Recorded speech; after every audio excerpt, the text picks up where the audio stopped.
while we were doing the interview with Ash on our Thursday episode, I noticed that there was kind of some news about Ewan McGregor and how it kind of let slip too that it seemed like the focus of the show was going to be on the execution of the Jedi Padawans and the Order 66 and all that stuff. But what caught my eye was that he said he's been having to hold this secret and lie to people for 4 years. And I was like, what? But John points out that actually kind of makes sense. John, Yep. why does that make sense?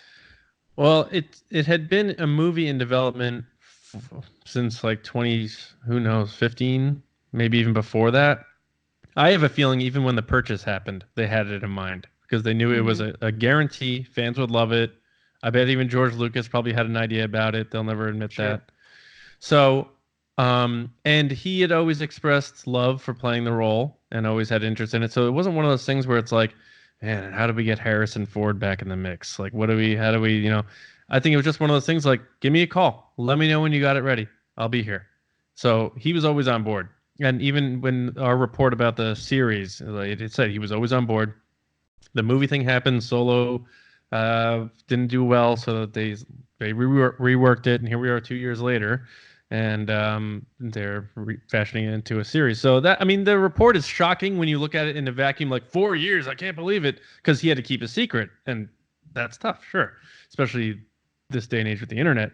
But when you look at the and stretch it out by how each thing happened and how it fell through, it makes perfect sense. So I just feel bad that he got dragged around for 4 years. Because if I were him and like you love it so much and you have such like a deep understanding of that role and like you want to be a part of it, and then they're like, "Oh, we're doing a movie," and you're like, "Yes," and then they're like, "We're not doing a movie," and you're like, "No," and then they're like, "We're doing a series, but you can't talk about it." You're like, and then that whole time he's just being asked over and over and over again. Like, whew, that's tough. Good for him, because I would have been like, yes, gosh, stop asking me. Yeah. Do we know when they switched over? Yeah, like right after Solo's box office, because he was at the premiere with sat next to Ray Park.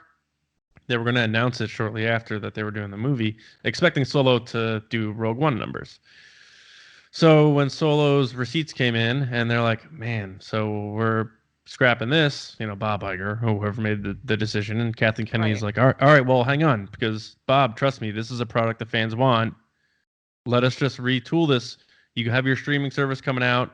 We already have the Mandalorian thing going. Trust me, people are interested in that. They're going to be really interested in this. So they took the script from the movie, stretched it out, and it's the story of their script from the movie, which what I was told is that it is great. And they've shaped it into a mini series of 6 episodes or something like that. So it's been about a year and a half since it was canceled as a movie, and now they're filming next June, which would be at 2 years after said change of project. Nice. If that makes sense. It's exciting. I can't wait. I can't wait either. Disney Plus came in too. That's so much to this. They probably had Disney Plus in the works for a long time. Like ever since they saw what Netflix was doing, they're probably like, we gotta get into that market. But now they're making Hocus Pocus too, John. It's like they're mocking you. Did you see my tweet? Yes, they're mocking you. Anytime someone puts a garbage sequel and saying that's coming to Disney Plus, every time I'll always forever in the history until I'm dead until they make it, I'll quote tweet it with hashtag make Solo 2 happen. Didn't you say that on an episode, though? You were like, they'll never make like a Hocus Pocus 2. I probably did. I think that's why I found it so funny, because I'm pretty sure that's the example you used. And yeah, then I was like, I love a Hocus Pocus. And you were like, it's garbage. It kind of is. I'm sorry, guys. I'm not trying to hit anybody. It's a fun Halloween movie. Like, you don't have too many choices for Halloween movies. So. It's true. Yeah. It's true. All right. That's it. Bye. Goodbye.